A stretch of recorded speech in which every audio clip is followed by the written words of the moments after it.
So Kid Rock went on a profanity-laden rant over the weekend at his bar in Nashville. The media is not telling what the name of the bar is, so we don't know where it is. But I did notice a pattern with Kid Rock. He is doing everything he does on purpose with a purpose in mind. Okay? So this guy, Richard Ritchie, I believe his name is, Kid Rock, who was born into money from his father was a car salesman. He owned a car dealership and an orchard farm. Okay, he owns a mansion in Detroit. He owns a restaurant in the Little Caesars Arena, the brand new arena in downtown Detroit. And he owns that bar he had a profanity-laden rant in Nashville. I knew someone who knew him when they were in high school. He was a quiet kid, and all of a sudden he took some deep interest in hip-hop. And from there, he decided he wanted to be a rapper. And doing that, he got signed to KRS-One's production company. He came up on hip-hop. He became a rapper in the early 90s, put out some albums. He came up off of hip-hop. His popularity came off hip-hop. He wanted to be a DJ. He DJ'd some parties in high school. He had a song that was produced by Too Short too. Too Short was a main West Coast rapper back in the 90s. So Kid Rock had some success and made his name, claimed the fame through hip-hop. Then into the 2000s, he released a country album. I believe it was like, 2010s? In the 2000s, the early 2000s, 2010, he released a country album. He started making his transition early in the 2000s into country music. So he had to get this new audience that wasn't a hip-hop audience. It was more conservative. So Kid Rock went overboard. He already had an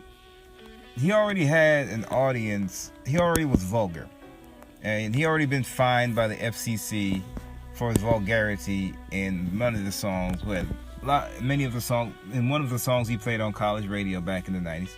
And but he already had that vulgar edge to him. I'm a cowboy, I remember that. And he also has, black band members. You'd see his drummer, she's this big husky black woman who hits the drums harder than Tyson hits people. No, not a knock against her, but you know what I mean. But anyways, this is the Kid Rock that we're talking about. So he decided to. Here's what he's doing. He switched around. He went overboard, and this is how he's gaining and courting this new audience. He's using one law of power, a few laws of power, but I'll just name one. And he's also using the immutable laws of marketing. This is a marketing tactic. Listen to me. What he's doing, he's mimicking the behavior of his audience. These drunk-laden rants. How many times have we seen people who are drunk and laden go on rants, get into fights at bars, just in college and just during the night on the weekends? That's one of the reasons why I don't go out. I do not want to get into fights. I don't want to go to jail for beating somebody up. But that's not beyond the point. But he knows what he is doing. He is a business owner. He is trying to gain clientele. He's a recording artist. Kid Rock is not hurting for anything. His audience is more supportive of now than he is at all ever. I went to one of his concerts. I did not go, but I dropped someone off there. And his concert, he had a 2-day concert in Detroit.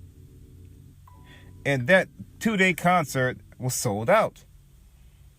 And the people, I have video on my Instagram of who was all there. Now, who was all there? The type of people that were there. The people who are coming out drunk, pissing on the side of cars. One guy was getting arrested for selling bootleg t-shirts and screaming. People were fighting, drunk, dragging all over the place. So this is his audience. So this is not anything that's affecting his brand at all. You know, he's posing with the Confederate flag. He's taking pictures with Trump. Here's what it is. The law of perception. Marketing is not a battle of products, it's a battle of perception. That is the fourth law of the immutable laws of marketing. He is perceiving himself as one of his audience. Number 39 of the 48 laws of power. Stir up the waters and catch fish. He's stirring up waters purposely by cursing out Joe Behar and Oprah. He's pretty much using them as a proxy for liberal or black America, and he knows that his audience has some type of they have more of an appeal towards Trump and those type of rants. That's why they support it. That's why they are supportive of Kid Rock, because a lot of them feel that way about Oprah. Because he said F Oprah, you heard some cheers in the audience from the Nashville drunken rant video. He gave up something in order to get something. He gave up being a hip-hop artist to be a country artist and just go buck wild and be as vulgar and blatant and foul as possible. He went overboard. Also, in going overboard, he wants to put the nail in the coffin of overboarding is, criticizing Colin Kaepernick in 2017. He went on a profanity-laden rant there too when that happened.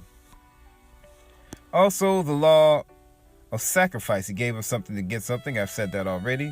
Also, the law of acceleration. Successful programs are not built on fads. They're built on trends. Colin Kaepernick was a trend, and so he got on there, criticized him. A lot of conservative America do not like Colin Kaepernick because of that. Trend was Trump, jumping on the Trump train. Trump was not popular, but he became popular after he got elected to Congress. He's with Ted Nugent going around. Ted Nugent is very popular in conservative America also.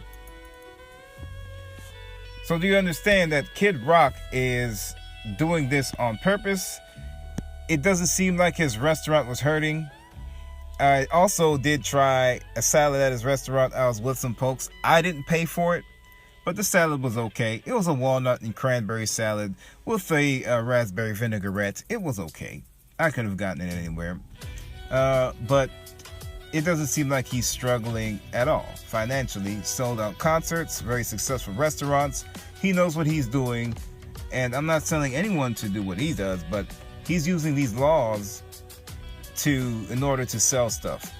Last thing, I believe I've been to his house at least one time. Yes, I'm not making any of this up. I did believe I dropped someone off at his house. I can't say what I was doing, but his house was either Bob Seger's or his house. It was before his concert, and it was this gigantic house that was tucked away in the woods. It was off of a main street. And if you weren't paying attention, which you would have missed it. And we actually missed it twice driving past it. It looked like you were going into a forest off of a main road. There were no signs, there was no mailbox. It was just a tiny little road in between some trees and brush. And you grow up this winding road up to a big gigantic electric gate with a camera. And they let them in. They let them in. The gate rolls back. We drive up, wind up the hill to this gigantic centerpiece in front of the house, and a big old ranch type farmhouse with a horse stable and farmland. Very, very nice, classic looking house. So Kid Rock is not struggling. His audience is very loyal to him. And this is going to galvanize them and make them loyal. These rants keep his name in the media. They keep him. It's better to be, they say, on the 48 laws of power, to have attention than to not have any. I'm just paraphrasing. So there you have it with Kid Rock. Is he hurting his brand? No. He's strengthening his brand. He's galvanizing his audience, and they're going to support him to the end. All right. Everybody follow me. Subscribe. Peace out.